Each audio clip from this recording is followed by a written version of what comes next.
Stock మార్కెట్లో అపార అనుభవం ఉన్న ఏంజల్ బ్రోకింగ్ సంస్థలో డీమ్యాట్ అకౌంట్ ఓపెన్ చేసుకోండి. కేవలం 5 నిమిషాల్లో మీకు డీమ్యాట్ అకౌంట్ ఓపెన్ అయిపోతుంది. Zero cost. మీరు ₹1 కూడా పే చేయని అవసరం లేదు. కేవలం మీ దగ్గర ఉండవలసింది మీ PAN card, Aadhaar card, bank account. ఈ వీడియో కింద ఉన్న లింక్ క్లిక్ చేస్తే కేవలం 5 నిమిషాల్లోపే డీమ్యాట్ అకౌంట్ ఓపెన్ చేసి ట్రేడింగ్ కూడా స్టార్ట్ చేసేయచ్చు. బేకార్ మస్తాన్ సాయి, సింపుల్గా చెప్పాలంటే బేవకూఫ్ మస్తాన్ సాయి. ఈ మస్తాన్ సాయి గతంలో డ్రగ్స్ కేసులో అరెస్ట్ అయ్యాడు. కానీ వీడిలో మరో సైకో కళ కూడా ఉంది. అదే అమ్మాయిలను ట్రాప్ చేయటం. ఏకంగా 80 మంది అమ్మాయిలను, యువతులను, పెళ్లైన వారిని కూడా ట్రాప్ చేశాడు.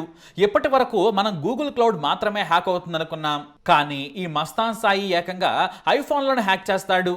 ఎంతో పటిష్టమని చెప్పుకునే ఐక్లౌడ్ను కూడా హ్యాక్ చేసి వందల కొద్ది ప్రైవేట్ వీడియోలను, నగ్నంగా ఉన్న ఫోటోలను సేకరించి ఏకంగా 1 TB బ్యాంకునే మెయింటైన్ చేస్తూ ఉన్నాడు. గతంలో రాజ్ తరుణ్ మోసం చేశాడని పోలీసులకు ఫిర్యాదు చేసిన లావణ్య ఈ సైకో సాలేగాడి బండారం మొత్తం బయటపెట్టింది. ఇతని దగ్గర ఉన్న హార్డ్ డిస్క్ ని సైతం అందించింది లావణ్య. చాలా తెలివిగా తానే మస్తాన్ సాయి ఇంటి నుంచి సంపాదించానని పోలీసులకు చెప్పింది. మస్తాన్ సాయి నిజ స్వరూపాన్ని ప్రపంచానికి చూపించింది. ఇప్పుడు మస్తాన్ సాయి గురించి పోలీసులకు ఇచ్చిన హార్డ్ డిస్క్ లో దాదాపు 300 మంది శృంగార వీడియోలు, నగ్నంగా ఉన్న ఫోటోలు ఉన్నాయి. అయితే హీరో నిఖిల్ ఫోన్ కూడా హ్యాక్ చేసేటట మస్తాన్ సాయి. అంతేకాదు అతని ఫోన్లోని ప్రైవేట్ పార్టీ వీడియోలను తీసుకుని బ్లాక్ మెయిల్ చేశాడట. వరలక్ష్మి టిఫిన్స్ ప్రభాకర్ రెడ్డికి చెందిన ప్రైవేట్ వీడియోలను కూడా సేకరించి బ్లాక్ మెయిల్ చేశాడట. అయితే ఇప్పుడే లావణ్య ఎందుకు ఇచ్చిందనేది ఆసక్తికరంగా మారింది. ఎన్నాళ్ళు ఎందుకు ఇవ్వలేదనేది మరో మిస్టరీ. అయితే లావణ్య దీనిపై క్లారిటీ ఇచ్చారు. నేను రాజ్ తరుణ్ విడిపోవడానికి కారణం మస్తాన్ సాయి. గతంలో లావణ్య ఉండే ఇంట్లో స్పై కెమెరాలు పెట్టాడు. బట్టలు మార్చుకుంటున్న సమయంలో, స్నానం చేసి బాత్రూమ్ నుంచి బయటకు వచ్చిన సమయంలో ఇలా చాలా వీడియోలను చిత్రీకరించాడు. ఆ తర్వాత లావణ్య మాట్లాడుతున్న వీడియో కాల్స్, ప్రైవేట్ వీడియోలను 40కి పైగా సేకరించాడు. దీనిపై ఆమెను బ్లాక్ మెయిల్ చేశాడు. కోరిక తీర్చాలని బెదిరించాడు. ఇదే విషయంపై నిలదీయడంతో మాట్లాడదాం రమ్మని గుంటూరులోని ఓ లాడ్జిలో అత్యాచారం చేశాడు మస్తాన్ సాయి. దీంతో ఆమె గుంటూరు పోలీసులకు ఫిర్యాదు చేశారు. అంతేకాదు చాలా వ్యూహాత్మకంగా అతనితో మంచితనం పెంచుకొని మరి ఈ హార్డ్ డిస్క్ ను మస్తాన్ సాయికి తెలియకుండా సేకరించిందట లావణ్య.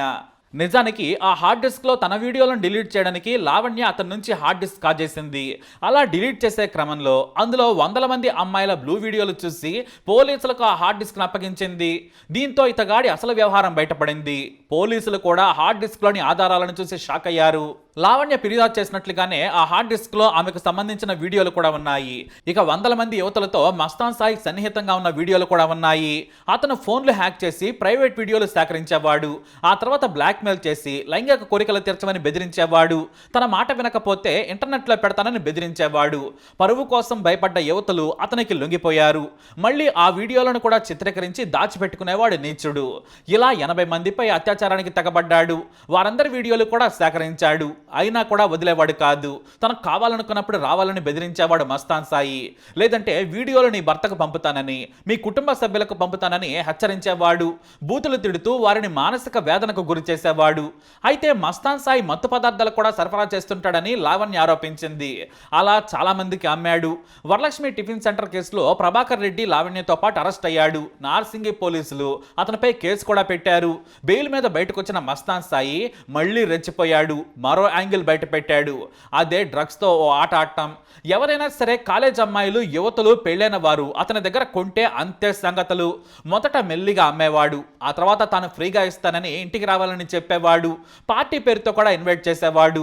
రహస్యమైన ప్రాంతానికి వెళ్ళేవారు. యువతులు మత్తులోకి జారుకోగానే వారిపై లైంగిక దాడి చేసేవాడు. వాటిని రికార్డ్ చేసి దాచుకునేవాడు. కొద్ది రోజుల తర్వాత ఆ వీడియోలను పంపి బ్లాక్ మెయిల్ చేసేవాడు. తనతో గడపకుంటే వీడియో లీక్ చేస్తానని బెదిరించేవాడు. కామ వాంఛ తీర్చమని వారి జీవితంతో ఫుట్బాల్ ఆడుకునేవాడు. అలా ఎంతో మందిని ఎన్నోసార్లు బెదిరించి అత్యాచారం చేశాడు. ఆ వీడియోలకు ప్రూఫ్స్ కూడా ఉన్నాయి. దాదాపుగా 80 మంది యువతులపై లైంగిక దాడి చేసినట్లు పోలీసులు గుర్తించారు. కానీ అతని లిస్టు 200 మంది వరకు ఉంటుందని పోలీసులు అనుమానిస్తున్నారు. వారంతా మత్తు పదార్థాలు తీసుకున్నారు. పైగా మస్తాన్ సాయి దగ్గర వీడియోలు ఉండడంతో ఎవరూ కూడా బయటకు రాలేదు. పోలీసులకు చిక్కితే తాము జైలుకి వెళ్లాల్సి వస్తుందని భయపడ్డారు. కానీ కానీ లావణ్య మాత్రం తన జీవితాన్ని నాశనం చేసిన మస్తాన్ సాయిని జైలుకు పంపాలని చాలా పక్కాగా ఇరికించిందనే కమెంట్స్ ఉన్నాయి. గతంలో లావణ్యతో తను గడిపినట్లు రాజ్ తరుణ్కు చెప్పాడట. అంతేకాదు లావణ్య డ్రగ్స్ తీసుకుంటుందని కూడా చెప్పాడట మస్తాన్ సాయి. దీంతో రాజ్ తరుణ్ ఆమెను దూరం పెట్టాడు. కానీ తనపై అత్యాచారం చేశాడని పోలీసులకు ముందే ఫిర్యాదు చేసింది లావణ్య. కానీ అప్పటికే జరగాల్సిన డ్యామేజ్ అంతా జరిగిపోయింది. లావణ్య ప్రైవేట్ వీడియోలతో బెదిరించాడట. తర్వాత ఆమెపై అత్యాచారం చేశాడు. కానీ రాజ్ తరుణ్ కు మరోలా చెప్పి రెచ్చగొట్టాడట. దీంతో రాజ్ తరుణ్ లావణ్యను వదిలేశాడు. కానీ లావణ్య మాత్రం వదిలిపెట్టలేదు. రాజ్ తరుణ్ తో పోరాడుతూనే ఉంది. వీరిద్దరి కేసు ప్రస్తుతానికి కోర్టులో ఉంది. అయితే తన జీవితాన్ని నాశనం చేసిన మస్తాన్ సాయిని నమ్మించి దెబ్బ కొట్టిందనే వార్తలు వస్తున్నాయి. అతనితో మామూలుగా స్నేహం నటించిన ఆమె తెలివిగా మస్తాన్ సాయి ఇంట్లో దాచిన ఆ హార్డ్ డిస్క్ ను కొట్టేసింది. ఇప్పుడు అదే అతన్ని మరోసారి జైలుకు పంపింది. పోలీసులు కూడా ఆధారాలను చూసి షాక్ అయ్యారు. అయితే పోలీసుల విచారణలో కాజా అనే అతని స్నేహితుడు కూడా మహిళలను బెదిరించాడని తెలుస్తోంది. బ్లాక్మెయిల్ చేసి కాజా కూడా అత్యాచారం చేశాడని అనుమానిస్తున్నారు. ఇద్దరిని అరెస్ట్ చేసిన పోలీసులు జైలుకు పంపారు. అయితే మహిళలు ఎవరైనా ఉంటే ధైర్యంగా వచ్చి ఫిర్యాదు చేయొచ్చు. మీ పేరు బయటకు రాకుండా న్యాయం చేస్తాం, ఎవరికి భయపడద్దు, భవిష్యత్తులో మీరు ఆందోళన చెందకుండా మీకు న్యాయం చేస్తామని నార్సింగి పోలీసులు చెబుతున్నారు. ఇప్పటికే కొంతమంది మస్తాన్ సాయి బాధితులు పోలీసులను కలిసినట్లు తెలుస్తోంది. అయితే ఇప్పుడు మస్తాన్ సాయి కాల్ డేటా తీస్తే మాత్రం మొత్తం రేపుల హిస్టరీ, డ్రగ్స్ మిస్టరీ బయటకు వస్తుందని భావిస్తున్నారు. మరి ఈ నీచుడు చేసిన దారుణాలు ఏంటనేది మరికొద్ది రోజుల్లోనే తేలనుంది. ఇప్పటికే ఏపీ పోలీసులు మాదక ద్రవ్యాల కేసులు అరెస్ట్ చేశారు. 2 రాష్ట్రాల్లోనే తనపై కేసులున్నాయి. ఇప్పుడు 5 సెక్షన్ల కింద నార్సింగి పోలీసులు కేసులు పెట్టి విచారణ చేస్తున్నారు. అయితే డ్రగ్స్ కేసుల్లో కూడా వెంటనే బెయిల్ ఇస్తూ ఉండడంతో ఇలాంటి దుర్మార్గులు రెచ్చిపోతున్నారు. ఇటు సాక్ష్యాలున్న రేప్ కేసుల్లో కూడా తొందరగా బెయిల్ ఇస్తున్నాయనే విమర్శలు కూడా వినిపిస్తున్నాయి. కనీసం 1 ఏడాది నుంచి 2 ఏళ్ల పాటు బెయిల్ రాకుండా చేస్తే ఈ నేరాలు తగ్గే ఛాన్స్ ఉందని జనం కమెంట్ చేస్తున్నారు. అసలు ఇలాంటి సైకోలకి ఈ సమాజంలో బ్రతికే అర్హతే లేదు. చట్టాల్లోని లూప్ హోల్స్ అడ్డం పెట్టుకుని ఇలాంటి వాళ్ళు బయటకు వస్తున్నారు. మళ్ళీ కొత్త ప్లాన్ తో వేరే అమ్మాయిలకు వల వేసి వాళ్ళ జీవితాలతో ఆడుకుంటున్నారు. ప్రతి క్షణం తల్లిదండ్రులు ఆడపిల్లలను కాపాడుకోలేకపోతున్నారు. అలాగే ఏది తప్పో ఏది ఒప్పో తెలుసుకునే స్థితిలో ఇవాల్టి ఆడపిల్లలు లేరు. కానీ కొన్ని బలహీన క్షణాల్లో ఇలాంటి దుర్మార్గులను నమ్మేస్తున్నారు. ముఖ్యంగా బ్లూ వీడియో కాల్స్ చాలా డేంజర్. ప్రేమించాడని మగాడిని నమ్మేసి వాడు ఎక్కడికి రమ్మంటే అక్కడికి వెళితే ఇవే అమ్మాయిలు చేసే తప్పులవుతాయి. ఒక్కసారి ఇరుక్కుపోయాక ఇలాంటి సైకోలు బెదిరిస్తూనే ఉంటారు. వాళ్ళ చేతుల్లో ఆడపిల్లలు బలవుతూనే ఉంటారు. ఒక మస్తాన్ సాయే కాదు, ఇంకా ఎంతమంది ఉన్నారు. అసలు ఈ గ్యాంగ్ లోనే ఇంకా చాలా మంది ఉన్నారనేది పోలీసుల అనుమానం. ఇప్పుడు మస్తాన్ సాయి స్నేహితుల గురించి కూడా ఆరాధిస్తున్నారు పోలీసులు. మరి ఇలాంటి వాళ్ళని ఏం చేయాలి? మీ అభిప్రాయాన్ని కమెంట్ ద్వారా తెలియజేయండి. ఈ వీడియోపై అప్డేట్స్ కోసం మా ఛానల్ ఫాలో అవ్వండి. అలాగే తప్పకుండా సబ్స్క్రైబ్ చేసుకోండి. ఇంట్లో ఏం జరిగింది? ఆ రోజు ఏం జరిగింది మేడం?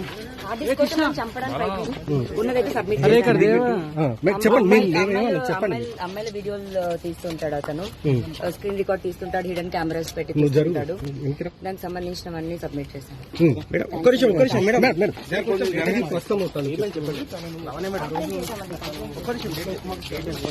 కంప్లైంట్ చేశానండి. సబ్మిట్ చేశానండి. మనం చూసి కూడా లావణ్యాన్ని ప్రస్తుతం స్టేట్మెంట్ రికార్డ్ తర్వాత ఆమె ఇక్కడ నుంచి నార్సింగ్ పోలీస్ స్టేషన్ నుంచి వెళ్ళిపోయింది. ప్రధానంగా 31 తేదీ జనవరి 31 తేదీ అలా ఇంట్లో అతను దౌర్జన్యంగా వచ్చాడు. అతనితో పాటు కాజా అని మరొక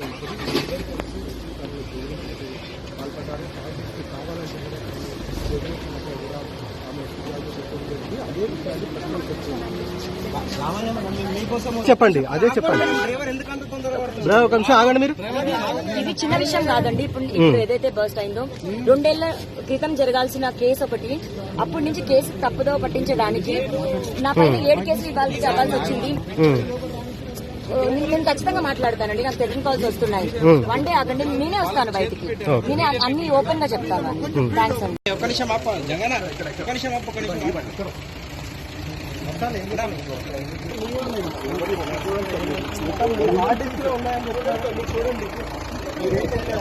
నన్ను ఒక్కటి చూడండి. మీరు ఒక్క అమ్మాయి వీడియోలు నన్ను ఇరికిచ్చి